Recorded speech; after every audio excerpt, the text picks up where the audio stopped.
Your cruise might have cost you $1,500, but by the time you get off the ship, you could have spent double that without even realizing it. Because cruises aren't really all-inclusive. They're more like all-inclusive until we find your wallet. The moment you step on board, the spending traps begin. Drinks packages, Wi-Fi plans, so-called special deals, surprise charges and purchases that feel small at the time but stack up into a massive final bill. And the worst part? Most of these aren't obvious rip-offs. They're designed to feel normal, even smart, while quietly draining your vacation budget. In this video, we're counting down 21 cruise rip-offs you should never pay for in 2026, including the ones cruise lines really hope you don't question, the ones that look like bargains but aren't, and the one near the end that seasoned cruisers say is the biggest waste of money on any cruise. If you want to enjoy your trip without coming home to a credit card statement that makes your soul leave your body, this video could save you a lot of money. Please press the like button if you love to cruise, and let's get started. Number 21. Drink packages that don't match your itinerary. This is one of the biggest money traps on modern cruises. Drink packages can look amazing on paper, unlimited cocktails. No worrying about the bill. Sounds great. But here's the problem. If you're on a port-heavy cruise, like Europe, Alaska, or even a Caribbean sailing with long shore days, you're off the ship most of the time. So you're paying for drinks you physically can't consume. You might think you'll make it worth it at night. But realistically, you'd need to drink a lot every single day to break even. And if you're tired from excursions, early mornings, or just relaxing, most people don't. Cruise lines love this one because it feels like freedom. But for many cruisers, it's prepaid drinks they never actually use. Number 20. Cruise line shore excursions. Now this one surprises a lot of first-time cruisers. Booking through the cruise line feels safe and easy. And yes, it is convenient, but it is often dramatically more expensive than booking independently.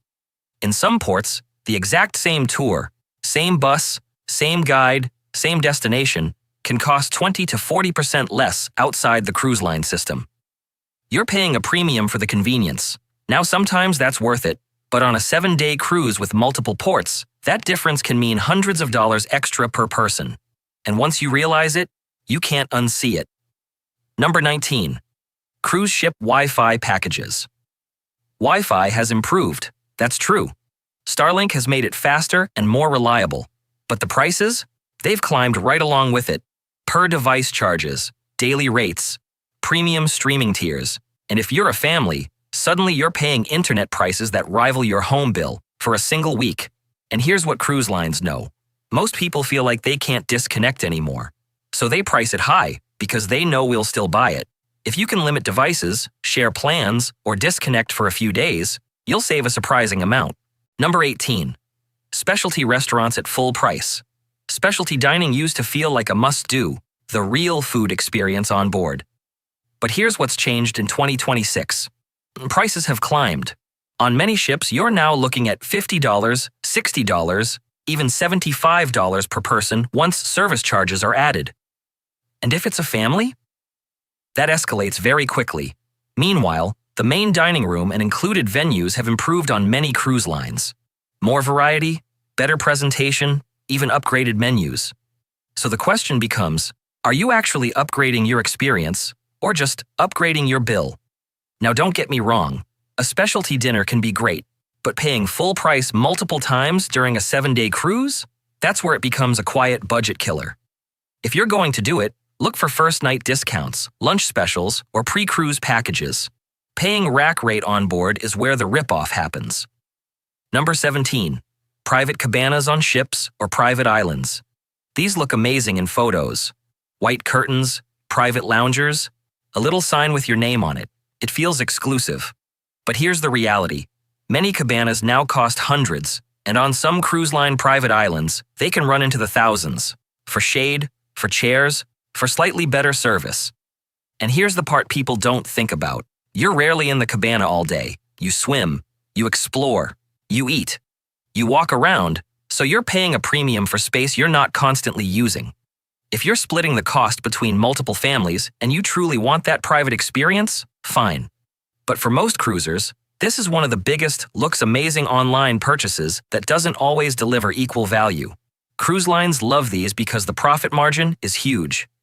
Number 16. Cabin upgrade bidding programs. This one is clever. You book your cruise at a price you're happy with.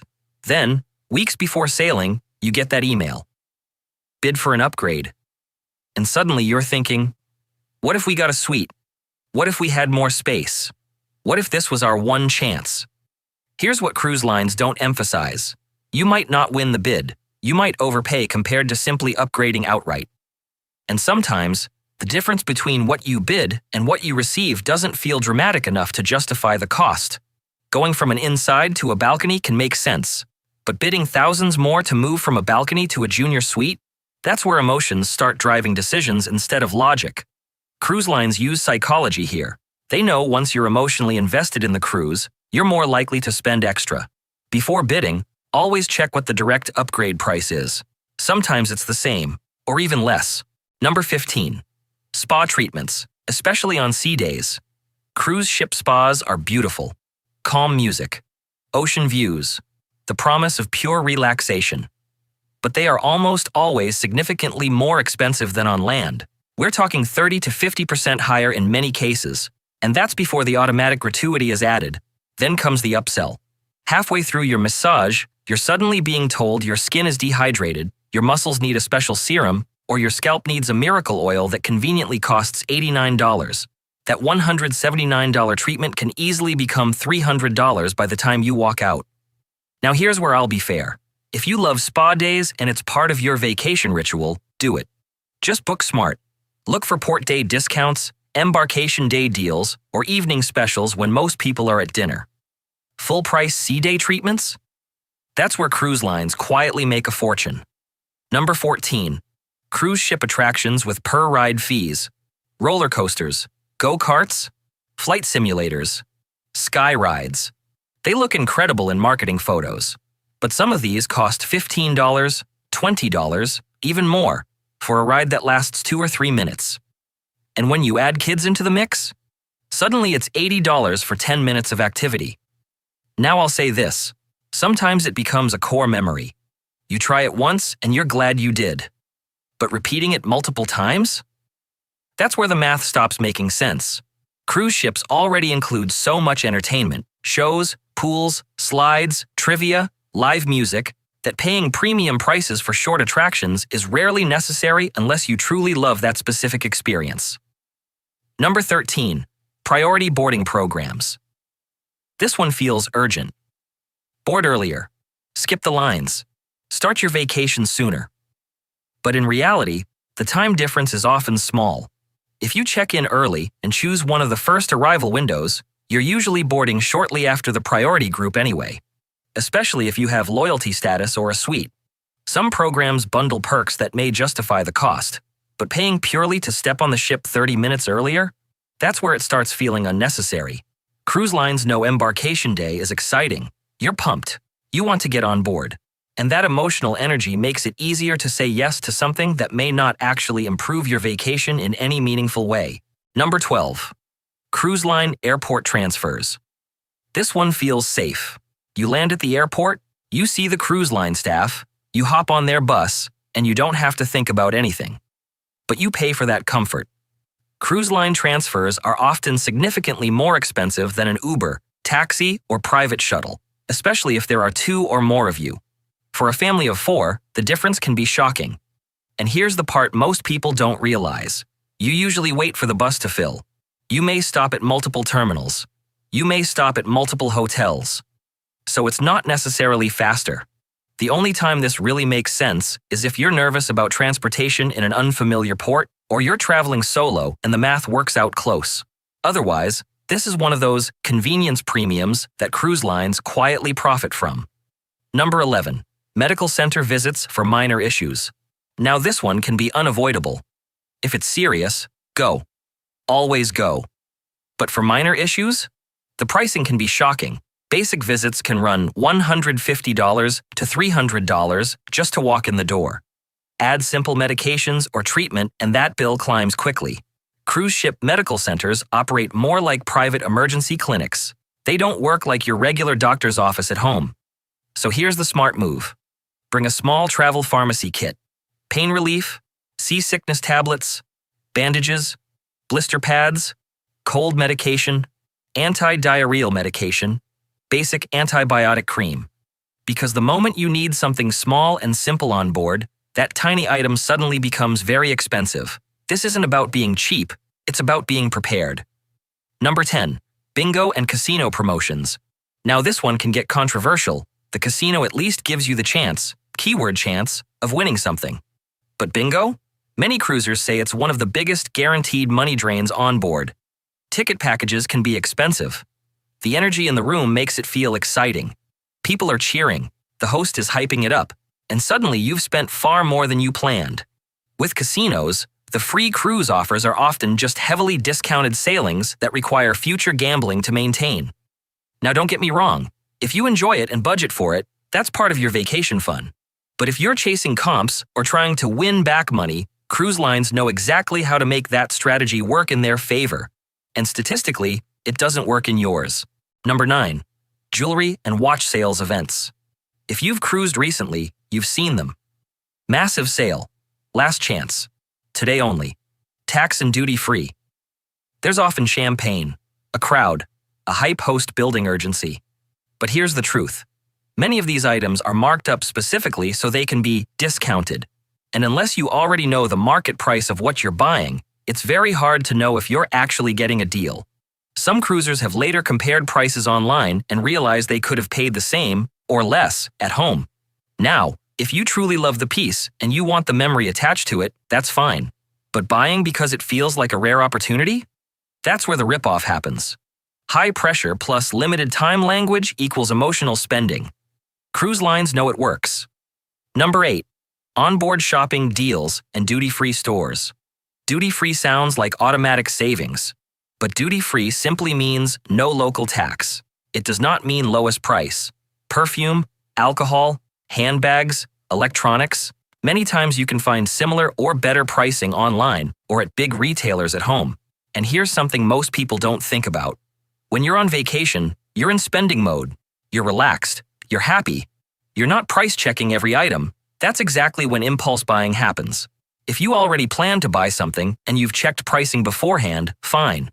But assuming ship equals cheaper is where cruise lines quietly win. Number 7. Shopping seminars and port talks. These feel informational. You sit in the theater, you learn about local products, jewelry, watches, souvenirs, special stores in port. But what most people don't realize is those recommended stores often have financial relationships with the cruise line or the presenter. That doesn't automatically make them bad, but it does mean the recommendation isn't neutral. You're being guided towards specific retailers. Now in some ports, sticking with well-known stores can be safer, especially for expensive purchases. But thinking you're getting insider access to secret bargains? That's where expectations don't match reality. The seminar is free for you, because it's profitable for someone else. Number 6. Extra charge menu items in the main dining room. This one has caught a lot of cruisers off guard lately. You sit down in the main dining room, which is included in your fare, and suddenly you notice certain dishes have a surcharge next to them. Maybe it's a premium steak. Maybe it's lobster on a non-formal night. Maybe it's a chef's special. Now I'm not saying you should never order them, but here's what cruise lines have figured out. If they sprinkle just a few paid items onto an otherwise free menu, it creates temptation. It feels like an easy little upgrade. It's only $15. It's only $20. But if multiple people at the table order those upgrades throughout the week, that's an extra $100, $200 or more you didn't originally plan. You already paid for dining. Paying again inside the included restaurant is where you need to pause and decide if it's actually worth it. Number 5. Drink package overage charges. This is one of those small leaks that sink the ship. You buy the drink package. You think you're covered, but then you order something slightly over the limit. Maybe it's $14 and your package covers up to $12. No big deal, right? Except you're charged the difference, plus gratuity on that difference. Do that 2 or 3 times a day, every day, and suddenly you've added $150 to $200 back onto your account, even though you have the package. Cruise lines design drink menus very carefully. They know which cocktails sit just above the limit. The key is simple. Know your package cap and order under it intentionally. Otherwise, the package you bought to Avoid surprises becomes the surprise. Number 4. Corkage fees on your own wine. This one feels unfair to a lot of cruisers. Many cruise lines allow you to bring a bottle of wine on board on embarkation day. Great. But if you bring that bottle into the main dining room, you can be charged a corkage fee that nearly wipes out your savings. In some cases, the corkage fee alone can be $30 to $40 or more. So you buy a $20 bottle at home, pay a $40 corkage fee, and suddenly you could have just bought wine on board for about the same price. Cruise lines know people are trying to save money this way, so they allow it, but they monetize it. If you're going to bring wine, it often makes more sense to enjoy it in your cabin or check the corkage policy carefully before walking into dinner. Number 3. Paid gym classes. You're already paying for the ship. The gym is included. The equipment is included. Often there are free stretching sessions or basic fitness classes available. But then you see the premium classes, spin sessions, boot camps, yoga workshops, specialized training, and suddenly it's $20, $30, sometimes more, per class. Now, if you love a structured class and that's part of your routine, fine. But many cruisers sign up once, realize it's the same type of class they could follow on YouTube, and never do it again. Cruise ships are full of included activities.